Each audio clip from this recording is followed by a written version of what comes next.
Азыр биз эл өкүлү Марлен Маматалиевдин имаратка киргенин көрдүк.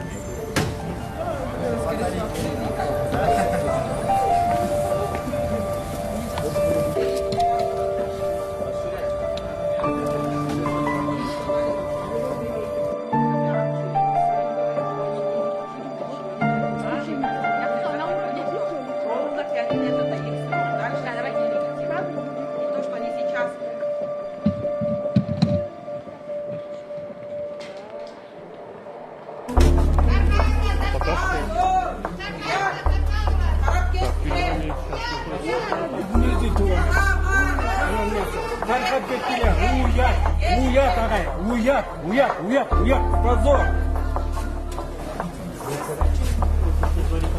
Биздин талап парламенттик шайлоо. Биринчиден парламенттик шайлоо. Мына 20 декабрда биз деген азыр уже парламент 7-чакырылуу шайлашыбыз керек болчу. Жаңы эрежелер менен.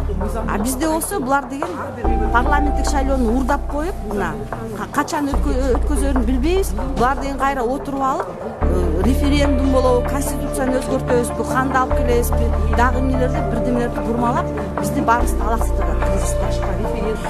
Парламент легитимсиз болгонуна байланыштуу башка бийликтер, соттон башкалардын баары легитимсиз боло берет. Ошон үчүн баардык чечимдердин баары мыйзамга туура келбейт. Биз айтып атабыз, парламентке шайлоо өткөргүлө, келе 7-чакырылыш келсин. Бүгүн Садыр Нуркожоевич мына эбегейсиз чоң бир популярности бар, 65 мандатка ээ болсун, келсин.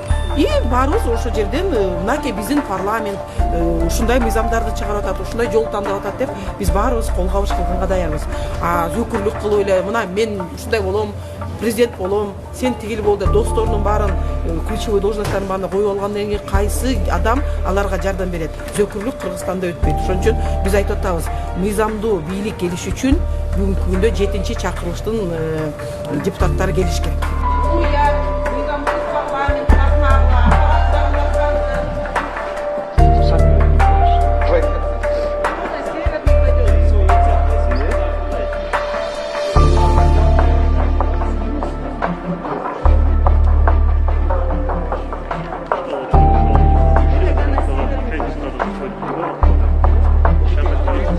Уят, кеткиле, жаңырсы кеңеш, карагыла, уят, азайык.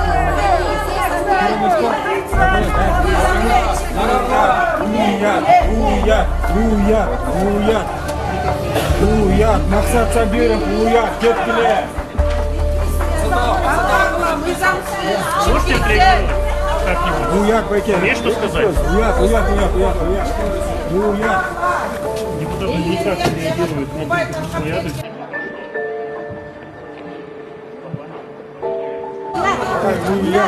Таркап кеткиле. Элдерге Конституционный палатага баргыла дейт. Конституционный палатаны кирет жок аяка. Все такие умные.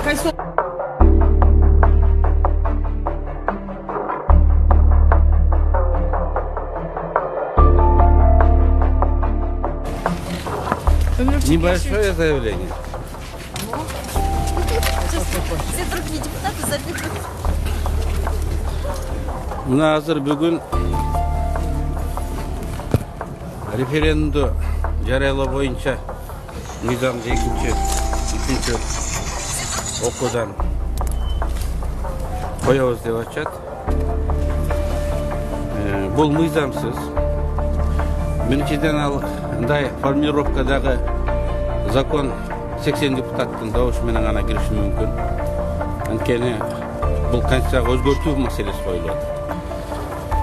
Экинчиден кече биринчи окууда олтурган 63 депутаттын жарымынан көбү добуш берген жок. Ким канча добуш бергенин төрага санаган жок. Канча добуш менен мыйзам өткөнүн жарыялаган жок. Биз айтканыбызга карабастан 3 адам каршы болду деп гана койду.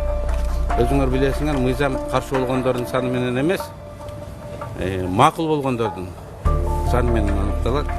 Анан эң негизгиси регламенттин 55 статьясында көргөзүлүптүр.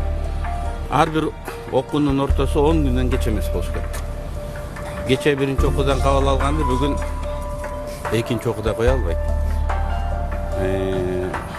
фракциянын мүчөлөрүн колун кайрып коркутуп макулдугун алып коебуз деп атат. Бирок 55 статьяда андай жол менен 3 окуудан одновременно кабыл алынса болот, бирок 6 учур саналган. Конституцияга мыйзамды тууралоо, эки мыйзамдын ортосунда карама-каршылыкты жоюу, же бир мыйзамдын ар кандай статьялардын ортосунда карама-каршылыктарды жоюу, эл аралык келишимдерди кроме кредитных соглашений ратификациялоо 3 окууда кабыл алынышы мүмкүн дароо деп жазылганда, башка мыйзамдарга категорически мындай тыюу салынган. Ошон үчүн мен бүгүнкү мыйзам бузду деп жарыялап айтыш үчүн төрагага эскертүү бериш үчүн келип отурат.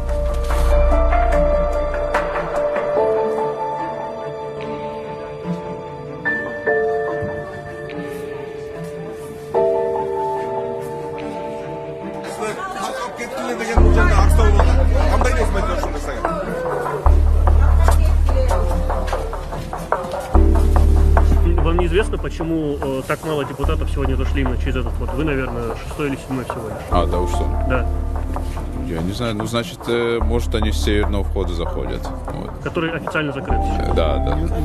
Следили, там тоже никого не было. Да? Вот. Ну, тогда не знаю. Сейчас я схожу в зал заседаний и уточню. Вот. Спасибо вам большое. Для меня это удивительно.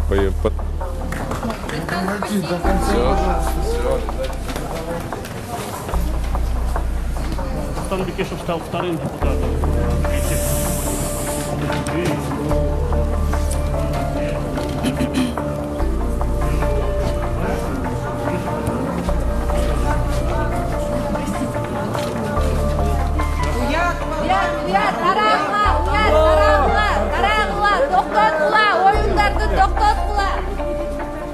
Те, кто, наверное, не пришел, зашли через другой, наверное, вход. А те, кто ожидают, когда мы уйдем, наверное, будут заходить после того, как мы уйдем. Я думаю, что мы уже достаточно выстояли. Нашу акцию увидят через соцсети. Пусть знают, что все их действия нелегитимны, что спикер парламента будет нести персональную уголовную ответственность за заведомо такие уголовные дела, которые он делает против своего народа. И вообще мы будем, наверное, писать вот их фамилии, чтобы четко понимали, кто за это голосует. Сегодня принимаются крайне опасные законопроекты. Вот поэтому мы будем писать, мы будем говорить о том, что это было сделано преднамеренно и инициировать судебные разбирательства. Все равно когда-то эта власть придет в упадок. Я думаю, что все, что они сегодня делают, и вы посмотрите, даже декларирование имущества они обозвали тайным. Так что все, что является тайным, даже вот эта экономическую амнистию, которую они хотят подмять, да, вообще любая экономическая амнистия, она должна быть только для предпринимателей, которые где-то когда-то сокрыли налоги. А они говорят, это вот в таможне, в лицензировании, то есть они подмяли понятие коррупция под экономическую амнистию и говорят, если вы придете, мы вам конфиденциальность гарантируем. То есть снова тайна. То есть они все делают тайно и тем самым легализуют незаконно нажитое имущество.